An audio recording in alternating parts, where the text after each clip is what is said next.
Buongiorno, in Italia solo il 6% dei consigli di amministrazione delle imprese è occupato da donne. Al Parlamento europeo solo il 35% dei deputati è donna. Benvenuti a questa nuova puntata di 7 giorni in Europa, il nostro approfondimento settimanale. Do subito il benvenuto a Roberta Angelilli, buongiorno. Buongiorno. Lei è vicepresidente del Parlamento europeo, eletta nelle file del gruppo del Partito Popolare Europeo. Con lei parleremo di questo male necessario delle quote. Ci vogliono o è meglio evitarle? La sua posizione è un po' evoluta, come dire, in quest'anno e ci spiegherà anche perché, ma prima la sottopongo al nostro rituale di domande secche, un minuto a cui lei potrà rispondere solo sì o no. Sigla. Allora, le quote per le donne le piacciono? Non tanto, ma sono un male necessario.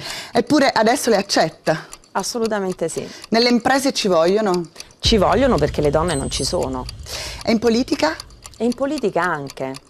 C'è il rischio che si pensi che una donna è stata messa in un posto perché ci sono le quote? No, perché le donne vanno avanti sul merito. Se nel Consiglio europeo ci fossero state più donne e non solo la Merkel, secondo lei la crisi greca sarebbe stata risolta più in fretta? Penso di sì. Nella banca centrale è importante che ci sia una donna? Non ce n'è neanche una. E quindi ci vuole? Assolutamente sì. Se non ci sono abbastanza donne in posti di potere è anche colpa delle donne? Forse in passato sì, ora no. Ora no. In Europa, qui al Parlamento europeo, c'è ancora una cultura maschilista?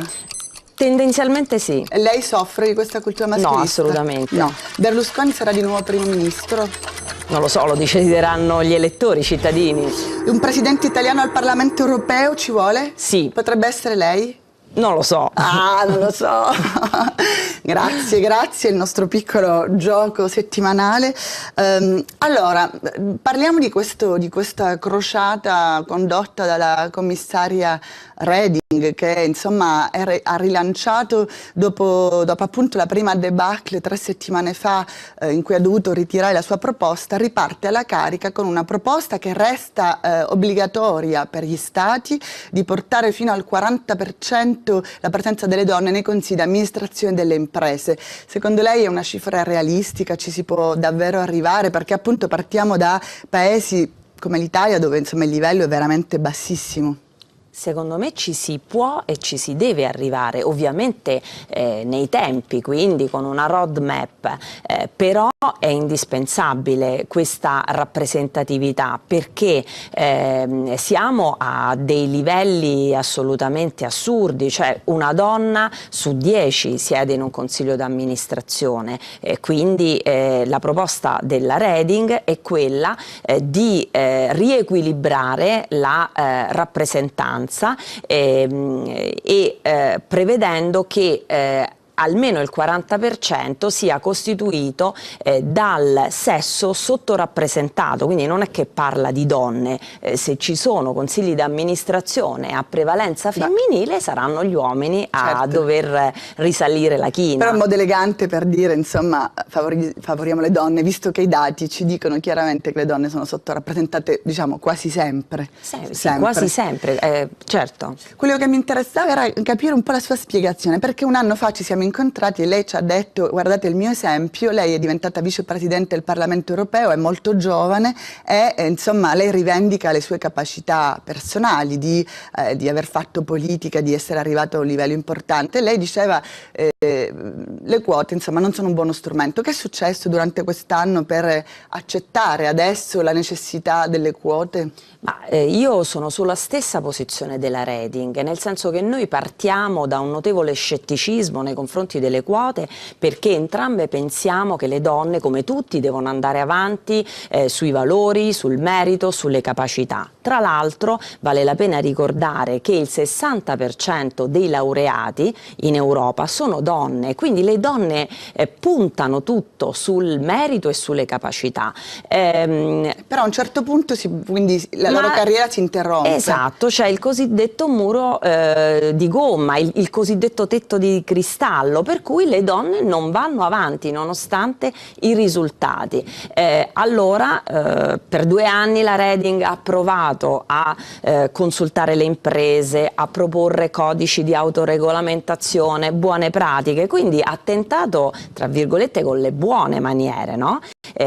ma a fronte di una risposta praticamente nulla dei paesi, dei paesi, delle aziende, a questo punto ha detto allora ci vuole una direttiva, quindi evidentemente è l'unico modo. E quindi che cosa succederà? C'è un obiettivo 2020 che è piuttosto, diciamo, a breve scadenza, perché insomma mancheranno 7 anni tra poco, per riempire, diciamo, per riequilibrare, se no ci saranno delle sanzioni, le sanzioni saranno credibili. Ma io penso che le sanzioni sono credibili, soprattutto perché c'è un gruppo di Stati membri che di fatto ha già delle leggi ad hoc. Per esempio in Italia è stata appena approvata una legge che appunto mira al riequilibrio delle donne, e quindi ci sarà un impegno concreto da parte degli Stati membri nel raggiungimento di questo obiettivo, e non è poi soltanto un fatto di legge, è anche un fatto culturale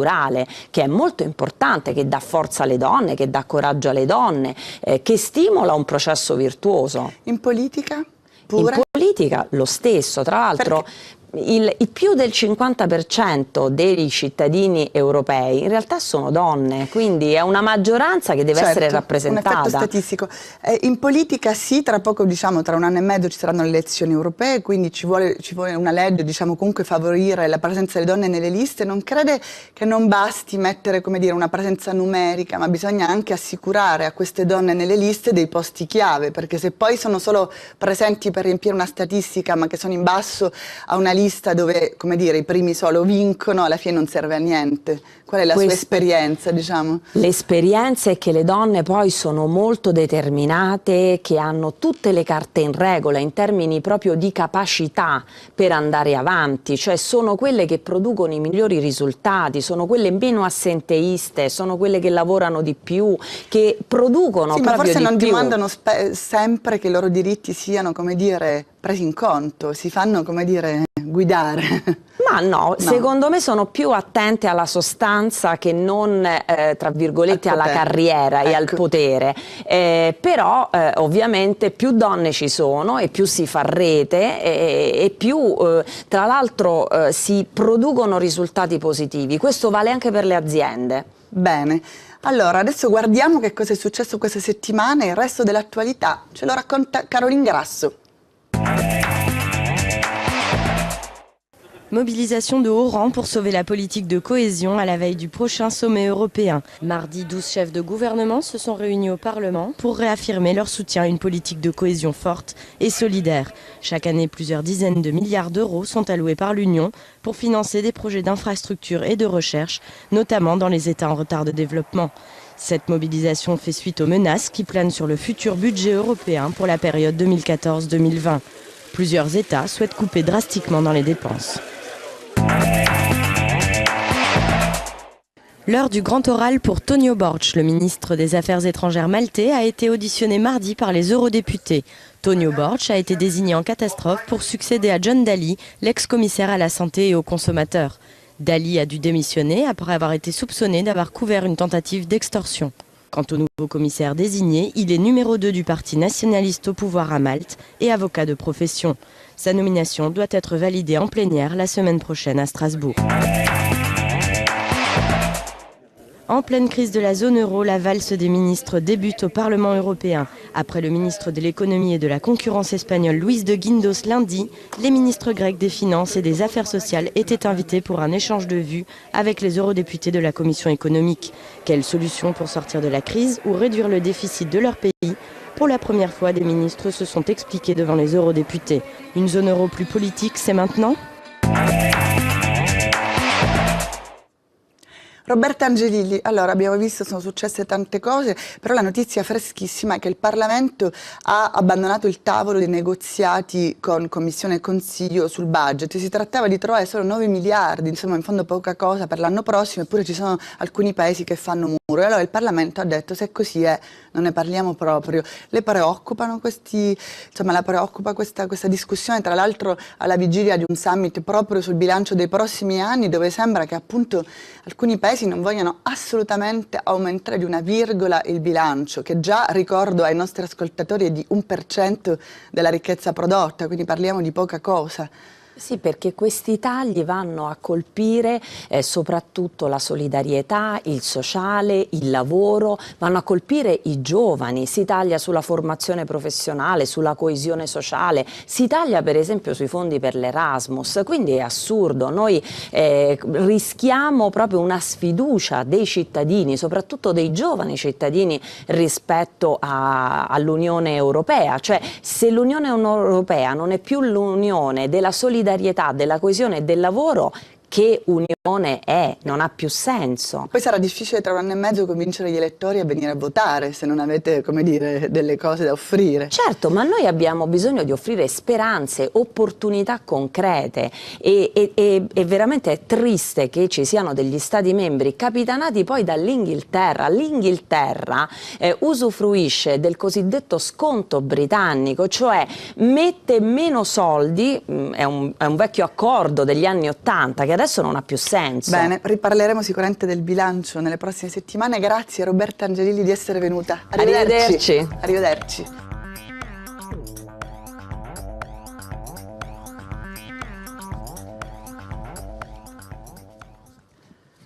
Bonjour. Toute personne menacée ou persécutée dans son état d'origine selon les critères reconnus par le droit international doit être protégée par l'état d'accueil. C'est la synthèse de la Convention de Genève, la pierre angulaire du droit à l'asile à laquelle nous nous inspirons depuis la fin de la guerre. Des principes inscrits maintenant même dans les traités européens. Mais le droit à l'asile est-il toujours respecté ou, au nom de la lutte à l'immigration, la possibilité de donner l'asile politique n'est trop souvent pas prise en compte? Nous en parlons avec Chris Paulette, bonjour. Bonjour. Vous représentez l'ECRE, qui est le Conseil européen des exilés et des réfugiés, donc une ombrelle d'environ 70 ONG européennes qui vous représentez à Bruxelles. Donc nous parlerons de l'état de santé de l'asile.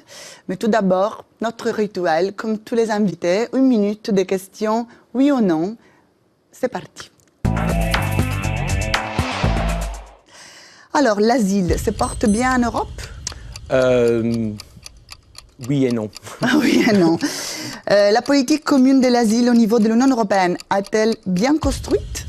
Il y a encore des faiblesses énormes et il y a beaucoup de choses à faire. Les nouvelles règles sont en train d'être approuvées. Quelques progrès? Il y a Oui. des avancées. Oui. Assez? Pas assez. Pas assez. L'édifice de la politique d'asile se fonde sur la confiance mutuelle entre les pays. Cette confiance existe-t-elle réellement? Pas du tout. Pas du tout. C'est une bonne chose que se fonde sur la confiance? Non, parce que... Non. On verra après. Les conditions d'accueil des demandeurs d'asile sont-elles dignes? Les normes dans les directives, non. Non. La durée des demandes est-elle conforme aux lois? La durée? La durée, non. Y a-t-il une volonté politique pour que les choses s'améliorent? Douteux.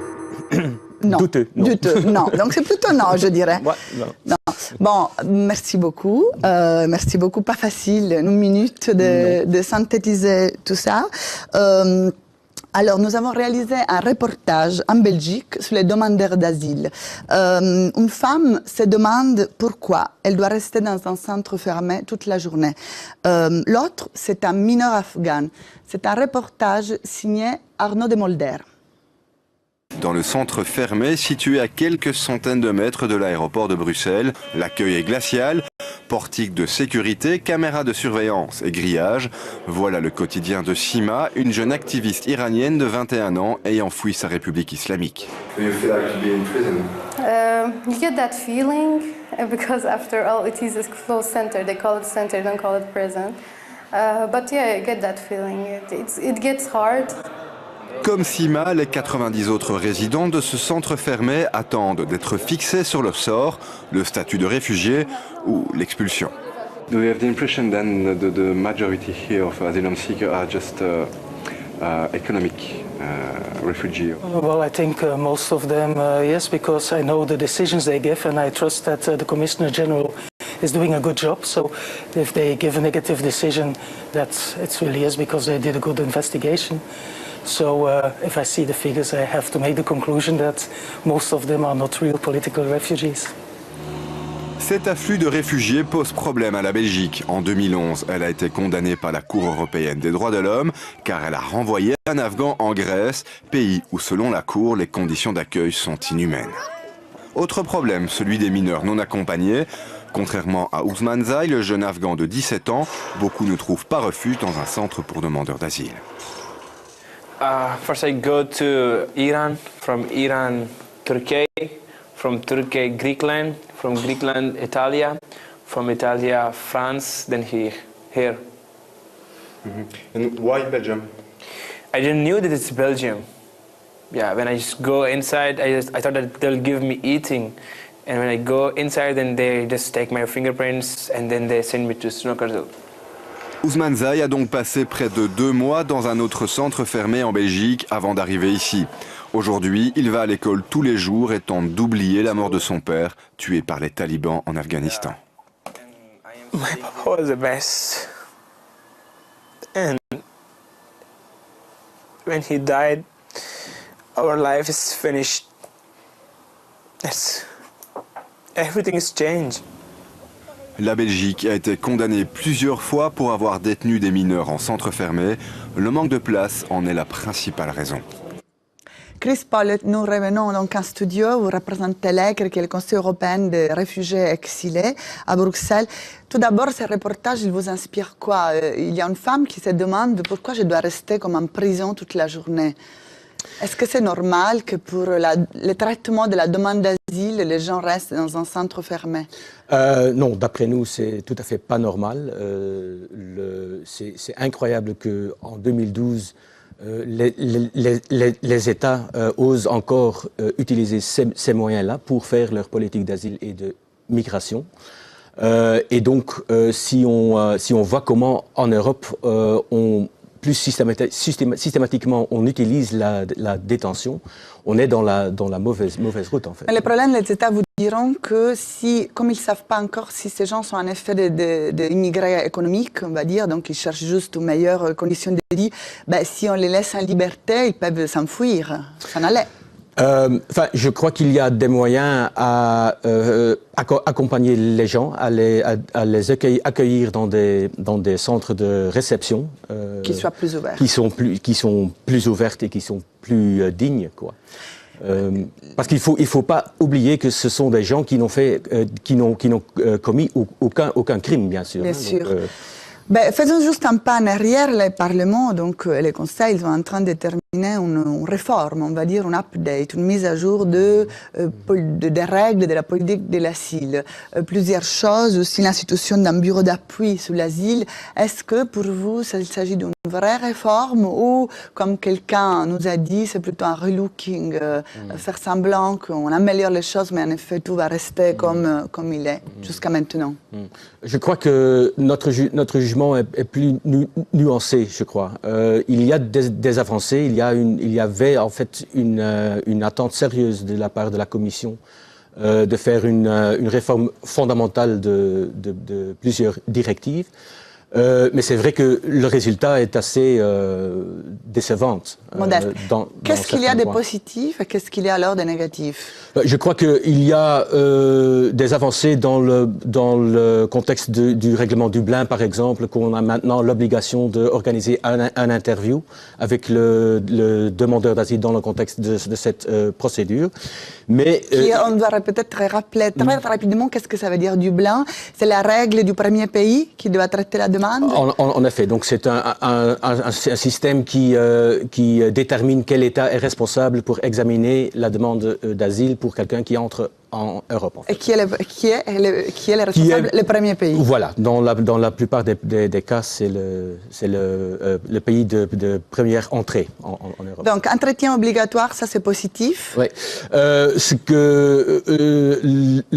L'aspect plutôt négatif, c'est la compromis sur la détention, en fait. Pourquoi? Parce qu'il y a quand même une série de motifs de détention pour les demandeurs d'asile, donc les gens qui demandent la protection, qui est définie d'une manière très très large.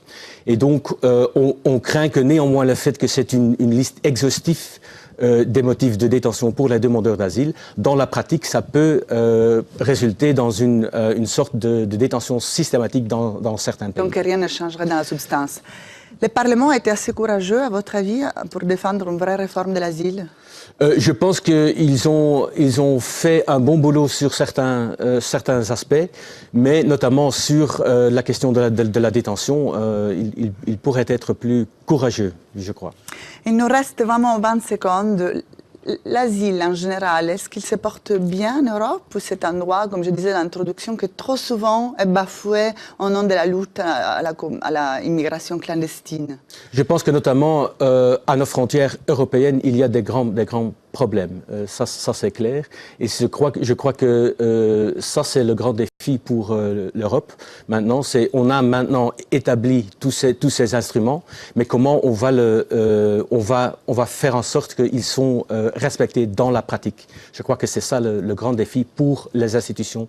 Le bureau d'appui, par exemple, mais aussi la Commission a une rôle importante à jouer là. Bien, Chris Paulet, le temps a échoué. Merci beaucoup d'être venu et à très bientôt. Merci à vous. Au revoir. Merci beaucoup. Au revoir. Cette mission termine ici. Merci de nous avoir suivis. La semaine prochaine, un autre programme de 7 jours en Europe. Arrivederci.